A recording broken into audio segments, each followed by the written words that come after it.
After a disastrous season in 2024 for Purdue, will this schedule in 2025 give them any chance to bounce back and have a better year? We'll look at that schedule and give you an early projected record for the Boilermakers in this video. As bad as 2024 was for Purdue, perhaps this 2025 schedule is going to be tougher. Let's break it all down. Here is the full schedule if you go week by week, but we're going to look first at the non-conference. They're going to play Ball State, Southern Illinois, and Notre Dame. They'll play Notre Dame on the road. Obviously going to be a tough game. You know, Ball State, Southern Illinois, very winnable game. So I guess the non-conference would actually be a little bit easier from last year. I think they played, I can't remember the other team that they played. They played a decent team, though, last season in the non-conference. But let's look at who they play at home and who they play away. So at home this year, they're going to play USC, Illinois, Rutgers, Ohio State, and Indiana. Those teams in the Big Ten. And then on the road in the Big Ten, they'll play Minnesota, Northwestern, Michigan, and Washington. So that's how that looks. And then we look at the changes from last year in the Big Ten. So they lose Michigan State, Nebraska, Oregon, Penn State, and Wisconsin. But they add Michigan, Minnesota, Rutgers, USC, and Washington. And actually, looking at this a second time, it actually might be an easier schedule this year because they did have Oregon and Penn State last year. And then you look at who they added. Michigan's going to be good this year. USC, Minnesota, Rutgers, Washington, solid teams, but not your top tier teams like Oregon and Penn State. So I'm actually going to kind of backtrack from what I said at the beginning. It's actually going to be an easier schedule this year in the Big Ten from what they had last year, but they do have to play Notre Dame in the non-conference. So maybe there's some hope for Purdue. Maybe they can bounce back this year. We'll see. We look at the full schedule. They'll open up with Ball State on August 30th. That's a pretty good way to start the season, but a MAC team. It's not like it's not an FCS team. It is a MAC team, so that's not a guaranteed win. Then you got Southern Illinois. So that's the FCS game that they should be able to win. Shouldn't have too much trouble there with an FCS team. I think it was Indiana State they played last year. They won that game easily. So as bad as Purdue was, they were still much better than your average FCS team. They play USC on September 13th at home, and then they go on the road to play Notre Dame September 20th before getting their first bye week. And look at this stretch after that bye week. 7 straight games. So kind of a weird situation with the bye weeks. You play 4 games, you get a bye, then you play 7 straight, then you get another bye, and you play 1 more game. So yeah, kind of a weird schedule there. On October 4th, they'll play Illinois at home, and then they'll go on the road back-to-back games at Minnesota on October 11th and at Northwestern on October 18th.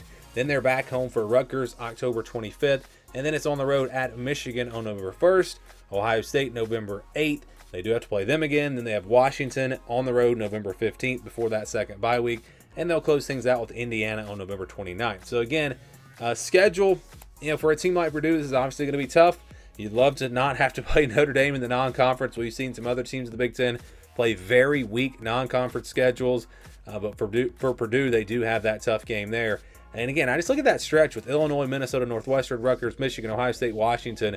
Can Purdue find a win or two in there? It's going to be tough. That is a tough stretch, again, for a team like Purdue. Now, that wouldn't be a tough stretch for Oregon. Again, Michigan, Ohio State back-to-back, that's going to be pretty tough. So I think it really just depends on how much better Purdue is, assuming they are better this year with a new coach. And if they're not, then obviously they're going to be terrible again, and it's going to be tough for them to win a game in the Big Ten. So how does this schedule stack up in the Big Ten? And yeah, it is actually one of the tougher schedules. Their opponent's winning percentage from 2024 in the Big Ten was 45-36. So their opponents this year went 45-36 last year in the Big Ten. That's a 56% win percentage. And I was going by this number when I said that this schedule was potentially going to be tougher, but I would actually say it's not going to be tougher. They had a really tough one last year with Ohio State, Penn State, and Oregon.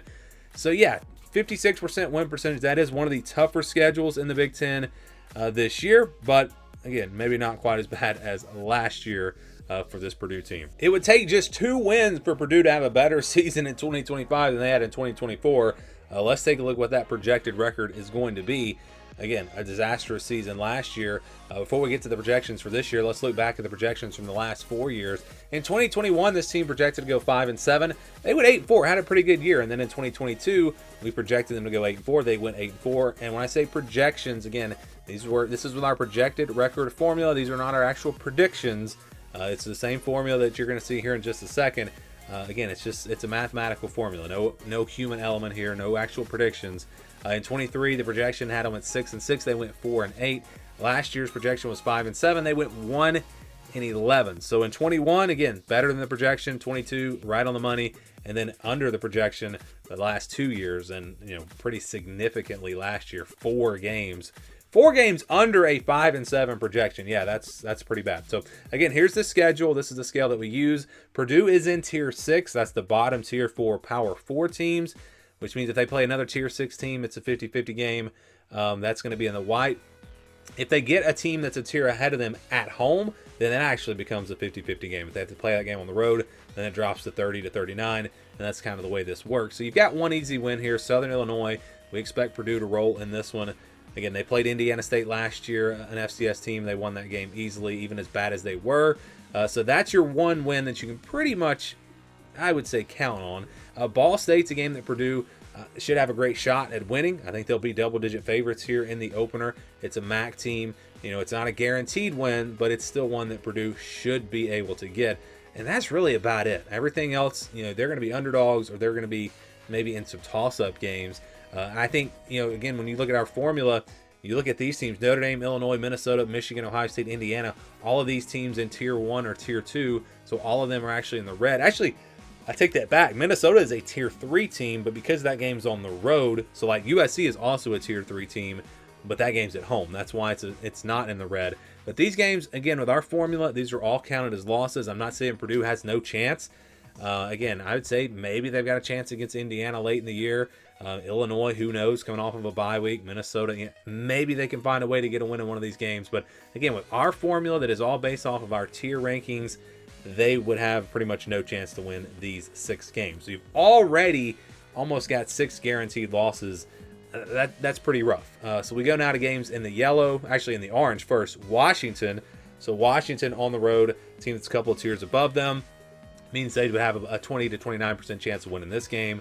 Means they're going to be probably a double-digit underdogs against Washington on the road, and USC as well. So USC and Washington both in the orange. Again, USC is Tier 3, Washington's Tier 4, but Washington is on the road. That's why they're in the same category. And then we've also got Northwestern here in the yellow. This is one where Purdue maybe has a shot. I think they'll be about a touchdown underdog. Northwestern not going to be a great team either, but it's on the road. That's why this one winds up in the yellow. So actually, Northwestern and Rutgers are both 1 tier above Purdue. Northwestern is in the yellow because it's on the road. Rutgers is at home. So that one actually does come out to be a 50-50 game. So that's one you can maybe get if you're Purdue playing Rutgers at home. If you can find a way to maybe upset Northwestern, beat Rutgers, beat Ball State, Southern Illinois, there's a path there for 4 wins maybe. And who knows, if they pull off another big upset, maybe get to 5-7. But that's kind of the best case scenario, unless this Purdue team is just a lot better. Which we'll see. But again, based off of how this team played last year, we don't expect them to be really in contention to get to a bowl game with this schedule. It's just going to be tough. Then you could also look at the other side. Let's say they don't beat Rutgers. They beat Ball State, Southern Illinois. At least maybe you get to 2-10. But again, it's going to be tough. It is going to be tough. So what is the projection for Purdue? Well, the odds would say they're going to go 3-9. So a little bit better than last year, but obviously not a very good season. Maybe they beat Ball State, Southern Illinois, and then they win against Northwestern or Rutgers. That's kind of the way this works, and that's kind of their path, their most likely path for this upcoming season. 3-9, again, the projection for Purdue in 2025. Do you guys agree? Do you disagree? Give me your thoughts on Purdue down in the comments below. What do you think that record will be? And of course, we do have memberships now available if you'd like to help support the channel. There's a link down in the description. It'll let you know about all the perks and all of that. So again, help us out if you can. Support the channel. Become a member today.